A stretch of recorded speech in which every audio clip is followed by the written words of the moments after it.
नमस्कार, मेरा नाम रुपेश। आज जीरो ग्राउंड पे हम देखेंगे पूर्णिया की ही बातें और पूर्णिया में जानेंगे क्या क्या समस्याएं हो रही है, यहाँ के विधायक ने क्या काम किया है अब तक ये भी जानेंगे और यहाँ की स्थिति कैसी है इसके बारे में भी जानेंगे। आज हम आपको लेके चलेंगे पूर्णिया के वार्ड नंबर 16 और वार्ड नंबर 17 में, जहाँ के वार्ड पार्षद हैं वार्ड नंबर 16 के सुशील सिंह और वार्ड नंबर 17 के मंटू यादव। हमारे साथ ग्राउंड जीरो रिपोर्टिंग में मलय झा ये जुड़ेंगे और उनसे जानेंगे कि क्या स्थिति है वहां की, और वहां की पब्लिक से भी जानेंगे, वहां के जो स्थानीय निवासी हैं उनसे भी जानेंगे कि जो आखिर वहां पर कैसी कैसी समस्याएं हैं या समस्या उनका डेवलपमेंट हुआ है कि नहीं हुआ। ये सारी बातों पे ग्राउंड जीरो पे हमारे साथ जुड़ने जा रहे हैं मलय जी। मलय जी आपसे जानना चाहूंगा अभी आप कौन कौन से वार्ड में हैं और वहां की स्थिति कैसी है।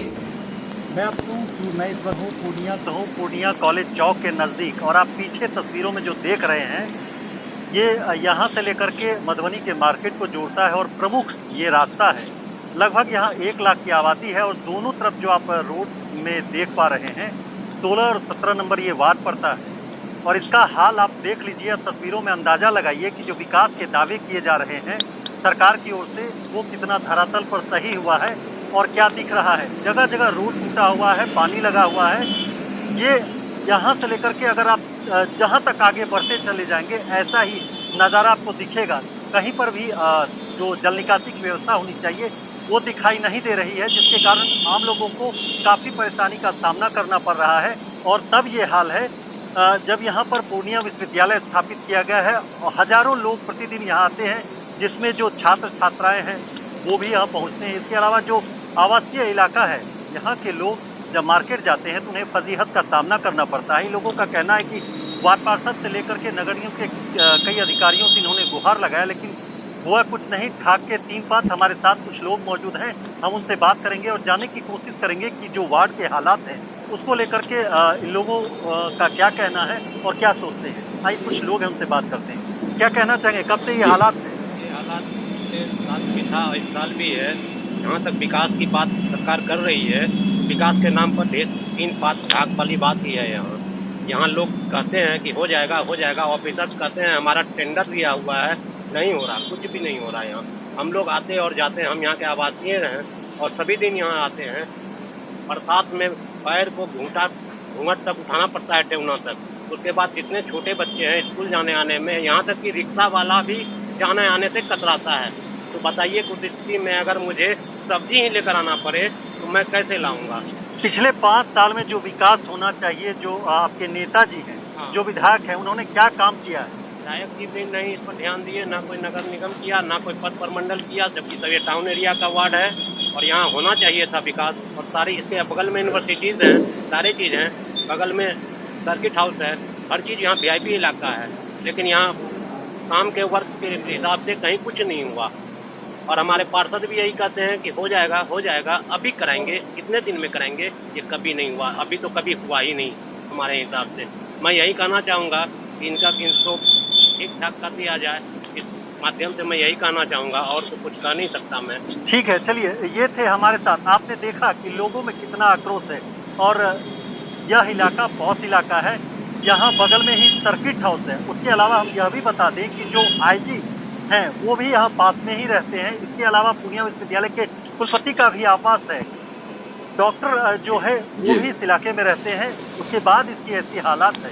अब आप समझने की कोशिश कीजिए कि आखिर जो दावे किए जा रहे हैं डेवलपमेंट के, वो कितने खोखले साबित हो रहे हैं। कुछ और लोग हैं, उनसे भी हम जानते हैं। क्या कहना चाहेंगे, कितने दिन से ये रोड खराब है और कहाँ तक ये रोड जाती है? ये रोड जनता चौक से होते हुए थाना चौक तक जाती है। ये 5-7 वर्ष से इसी हालत में ये रोड है।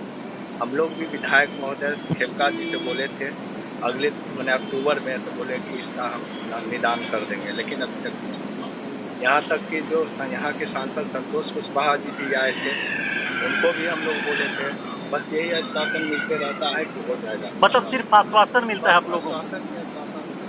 तो पार्षद आपके क्या करते हैं? यहाँ पार्षद क्या करेंगे? पार्षद बोलते हैं तो बोलता है कि मेरे लिए ये मेरा रोड नहीं है, पीडब्ल्यू का रोड है, पीडब्ल्यू करेगा, हम क्या कर सकते हैं? टैक्स तो आप लोग देते हैं। जी हाँ। उसके बाद हम एक बार जो है तो पूरा बच्चा का पूरा जो रिक्शा सहित सीढ़ी थे पूरा नीचे गिर गया था। हम लोग दौड़ के सारे बच्चे को उठाए, स्कूल के बच्चे, छोटे छोटे बच्चे थे। कितने बार ऐसा दुर्घटना होते रहता है, लेकिन हम लोग भी यहाँ के लोग परेशान रहते हैं। लेकिन यहाँ के विधायक नगर निगम में, हाँ, नगर निगम में क्या कहा जाता है आप लोग जाते हैं? नगर निगम में तो हाल फिलहाल जो है तो मैंने व्हाट्सएप पर दिखाया कि ये रोड का सैंक्शन हो गया, लेकिन 2-3 महीना 4 महीना पहले, लेकिन अभी तक तो कुछ नहीं देखे हैं। तो अब जो 3 महीने ये बारिश का आलम है, इसमें क्या ऐसे ही रहेगा? तो इसी तरह से मेरे समझ से इसी तरह रहेगा। बारिश खत्म होने के बाद भी कुछ होगा तो। अब विधानसभा चुनाव की भी बारी है। नेताजी एक बार फिर से आप लोगों के पास पहुंचेंगे, क्या रहेगा आप लोगों का मुद्दा? यही मुद्दा रहेगा, मेन मुद्दा हम लोग का रोड है। उसके बाद सब नेताजी से फिर आगे बात होगी। तो जो 5 साल में विकास होने चाहिए, क्या वो विकास होता हुआ दिख रहा है? तो दिखे नहीं, जब मेरा रोड नहीं बना तो विकास क्या देखेगा? कमी कहाँ मानते हैं? मानते हैं विधायक यहाँ तो जीत के चले जाते हैं, सांसद जीत के चले जाते हैं।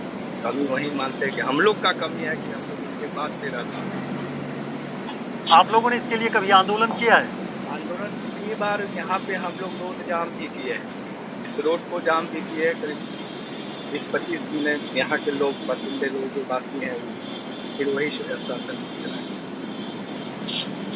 कहना है इन लोगों का कि आश्वासन मिलता रहता है, सांसद जी आते हैं, विधायक जी आते हैं, जीत कर चले जाते हैं, लेकिन किसी की नजरें यहाँ इनायत नहीं होती है और इन लोगों को इसी तरह इसी हाल में रहना पड़ता है। लिहाजा अभी मानसून का प्रवेश ही हुआ है, 1 से 1.5 महीने और मानसून रहने की संभावना जताई जा रही है। अब आप सोच लीजिए कि अगर ज़्यादा बारिश होती है तो यहाँ क्या आलम होगा, क्योंकि निकासी की कोई व्यवस्था नहीं है जो जल निकासी होनी चाहिए। हालांकि बहुत जगह ऐसे इलाके हैं जहाँ पर नाला का निर्माण कराया जा रहा है, लेकिन यहाँ के हालात आप देखिए। रुपेश जी, मैं ये जानना चाहता हूँ आपसे, क्या वो सड़क जो है कोर्ट स्टेशन को भी जोड़ता है क्या? पूर्णिया का जो कोर्ट स्टेशन है क्या उसको भी जोड़ता है क्या वो सड़क? आपकी जानकारी के लिए मैं बता दूं कि कोर्ट स्टेशन के इलाके से भी ये जुड़ता है। इसके साथ साथ जो यहाँ का यादव टोला एक इलाका है, जब आप जाएंगे लॉ कॉलेज की तरफ, लॉ कॉलेज को भी ये जोड़ता है, पूर्णिया कॉलेज को जोड़ता है, पूर्णिया यूनिवर्सिटी को जोड़ता है, रंगभूमि मैदान की तरफ से जो रास्ता आता है उसे भी यह जोड़ता है। इतना ही नहीं, कई कोचिंग संस्थान भी इस इलाके में, इसके बावजूद इसकी ओर किसी का ध्यान नहीं जा रहा है। कुछ और लोग हैं, उनसे हम बात करते हैं और जानते हैं क्या कहना चाहेंगे। इस दुर्दशा के लिए कौन जिम्मेदार है? स्थानीय विधायक और सांसद जी हैं। और मतलब से देख रहे हैं, हर एक बरसात में थोड़ा वर्षा होता है तो यही हाल होता है। ज़्यादा 10 वर्ष के कम इसी तरह। अच्छा, ये सड़क कहाँ से कहाँ तक जाती है? थाना चौक तक यही आलम। और क्या रोड कभी आपने बनता देखा है यहाँ? तो इसी तरह आप लोग तो दुर्गा मंदिर है, दुर्गा पूजा में लोग ऐसे पानी में जब जाता है। आपके जो पार्षद हैं वो पार्षद क्या कहते हैं? नहीं कि हो जाएगा, मतलब आश्वासन देते हैं सिर्फ। पिछले 5 सालों में जो विकास होना चाहिए था, आपके विधायक ने क्या किया? इस रोड के बारे में कुछ बताए हो? मतलब विधायक जी ने आश्वासन दिया था और यही विधायक जी जो आश्वासन देते हैं, मलय जी विधायक जी जो ये आश्वासन देते हैं वो कितनी बार मिलने के लिए आए हैं? कहीं वो सड़क टूटा हुआ है इसकी वजह से वो आते ही नहीं है वहां पर? क्या रीजन है उसका कि जो विधायक जी के कितनी बार मुलाकात हुई है उनकी वहां की पब्लिक से? ले रहे हैं कि विधायक जी कहीं रोड टूटे हुए रहने के कारण तो नहीं आते? वही फंक्शन था आए थे, बातें नहीं, वैसे नहीं आते। तो इन लोगों का कहना है कि विधायक जी सिर्फ फंक्शन में आते हैं, जब कभी समारोह होता है, उत्सव होता है या पूजा, जैसे दुर्गा पूजा वगैरह या अन्य कोई फीता काटने का कार्यक्रम होता है, तब वो दिखाई देते हैं। ये लोगों का आरोप है। अब आप समझिए कि जो 5 साल में काम होना चाहिए वो काम नहीं होता दिख रहा है, लिहाजा लोग परेशान है, जल जमाव होता रहता है, रोड टूटा हुआ है, इतना ही नहीं, जब आप आगे जाएंगे तो कई और बड़े बड़े गड्ढे हैं, वहाँ पर दुर्घटना भी होती रहती है, जैसा कि लोगों ने भी आपको बताया भी, बच्चे भी गिर कर घायल होते हैं, लेकिन कोई इस ओर ध्यान नहीं दे रहे हैं। जी जी, नगर निगम होने के बावजूद पूर्णिया की ये हालत है। नगर निगम का क्या यहाँ पर रोल है? पीडब्ल्यूडी की बात कर रहे थे और सारी बातें हो रही थी अभी। विधायक जी तो खैर वो तो पता नहीं कौन सी नींद में है। तो नगर निगम का क्या रोल होता है? वहां पर आते हैं, कचरा उठाने वाले भी नहीं आते होंगे सड़क टूटने की वजह से, ये भी जानना चाहूंगा मैं। जी बिल्कुल, मैं बता दूं कि ये नगर निगम का ही इलाका है, लेकिन यहाँ जो काम होना चाहिए धरातल पर वो होता हुआ नहीं दिखाई दे रहा है। जो लोग यहाँ बता रहे हैं, इनका कहना है कि ये 2 वार्डों में बटा हुआ है, तभी एक दूसरे पर सिर्फ पल्ला झाड़ते हैं। जब यहाँ के लोग पार्षद से मिलने के लिए जाते हैं तो उन्हें सिर्फ आश्वासन दिया जाता है, और जब नगर निगम के पदाधिकारी से बात की जाती है तो वहाँ कहा जाता है हो जाएगा, और जो जनप्रतिनिधि हैं वो भी सिर्फ आश्वासन दे करके चुप हो जाते हैं। ऐसे हालात में ये सभी परेशान। जी, तो ऐसी परिस्थिति में मतलब आपका कहना है और पब्लिक का ये कहना है कि जो जनप्रतिनिधि का भी कोई अता पता नहीं है, और जितने वहां के वार्ड पार्षद हैं वो भी बस ये बातें मुंह से बोल देते हैं हो जाएगा, लेकिन सड़कें नहीं बन रही हैं। जी बिल्कुल, सड़कें नहीं बन रही है। मैं आपको जरा सा दिखा दूं कि ये इलाका कहाँ है। आप देखिए, तस्वीरों में देख पा रहे हैं कि ठीक ये पीछे यहाँ पर पूर्णिया विश्वविद्यालय है और पूर्णिया कॉलेज भी है। जानकारी के लिए आपको बता दूं कि जितने भी चुनाव होते हैं, विधानसभा के चुनाव चाहे लोकसभा के चुनाव, उसकी मतगणना यहाँ पर होती है। तो ये रोड जो है उसके बाद बना दिया जाता है, लेकिन उसके बाद कोई इस ओर ध्यान नहीं देते हैं। लिहाजा यहाँ काउंटिंग होती है और जितने भी चुनाव होते हैं उसके लिए बाजाबता यहाँ पदाधिकारी आते हैं, बावजूद इसके इस रोड का कायाकल्प होता हुआ नहीं नजर आता है। चलिए हम आपको कुछ और आगे लिए चलते हैं और वहाँ भी दिखाते हैं तस्वीरों के माध्यम से कि क्या हालात हैं। आप देखिए कि कहाँ रोड है, कहीं कुछ पता नहीं लग रहा है। आप देखिए वहाँ सामने आपको नजर पड़ रहा होगा कि एक बाइक जो है लेकर के चले आ रहे हैं, और क्या हालात है देखिए। वहाँ पर इतना गड्ढा है कि उन्हें अनुमान नहीं मिल पा रहा है कि कहाँ क्या हो।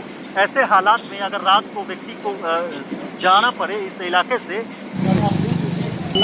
ये तब्दील इलाका है, ये नगर निगम का ऐसे हालात हैं, लेकिन जो परेशानी वो अभी भी लोग जल जमाव की सफर है, लेकिन जो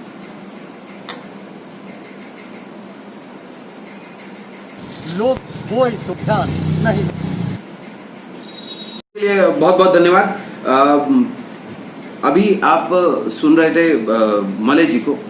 मलय जी हमारे संवाददाता अभी वार्ड नंबर 16 और 17 में, पूर्णिया के ही वार्ड नंबर 16 और 17 में मौजूद थे, और उन्होंने तमाम जानकारियां दी, और वहां के जो निवासी हैं उन निवासियों से भी काफी कुछ जानना चाहा और पता किया कि जो आखिर बातें क्या हो रही है।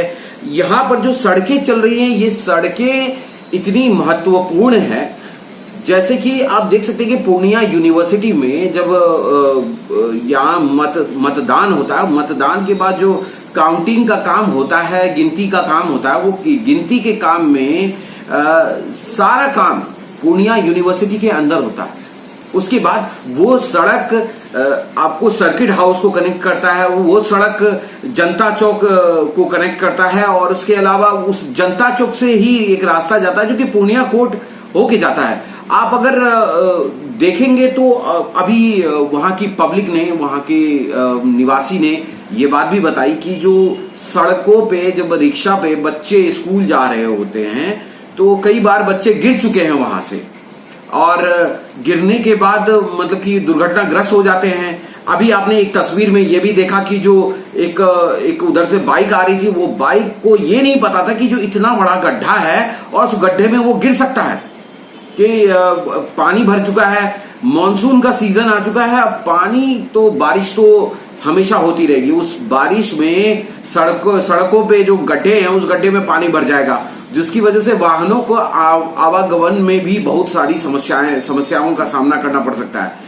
ऐसी परिस्थिति में अगर नगर निगम, पीडब्ल्यूडी और मैं बोलूंगा कि हमारे विधायक जी, पार्षद जी, ये लोग अगर आंख मूंद करके बैठे रहेंगे तो उससे काम नहीं चलेगा। इतना सारा फंड आता है इनके यहाँ पे कि जो अपने शहर को डेवलप करें, अपने गांव को डेवलप करें, उस टाइम ये लोग सोए होते हैं। विधायक जी, मैं खेमका जी आपसे कह रहा हूं, अब भी आप जाग जाइए। आपको फीता काटने और उद्घाटन करने से फुर्सत नहीं है। विधायक जी, आपसे निवेदन है, आप पब्लिक की गुहार को सुने। हम तो उनकी गुहार बनके, हम उनकी आवाज बनके आप तक पहुंचना चाहते हैं, क्योंकि आप जनप्रतिनिधि होके भी आप वहां तक नहीं पहुंचते हैं। जनप्रतिनिधि का काम होता है कि जनता का सुख का ध्यान रखे। आपको चुनकर इसलिए भेजा गया है कि आप उन लोगों का काम करें। लेकिन श्रीमान, आप तो धाक के 3 पात वाली बात है। कहां हैं आप? किस दुनिया में हैं? जागिए, अब जाग जाइए। इलेक्शन नजदीक आ गया है, अब भी जाग जाइए और कुछ काम पर जोर डालें। आप सुन रहे थे अभी जीरो ग्राउंड, और इस जीरो ग्राउंड में मलय जी हमारे साथ जुड़े हुए थे। इसी के साथ मैं आपसे निवेदन करता हूं, आप कभी भी किसी भी विधायक को चुने तो सोच समझ कर चुने, और ये भी ध्यान में रखें कि वो आपके लिए काम करें। वादे बहुत होते हैं लेकिन पूरा कोई नहीं करता। स्वस्थ रहें, सुरक्षित रहें। नमस्कार।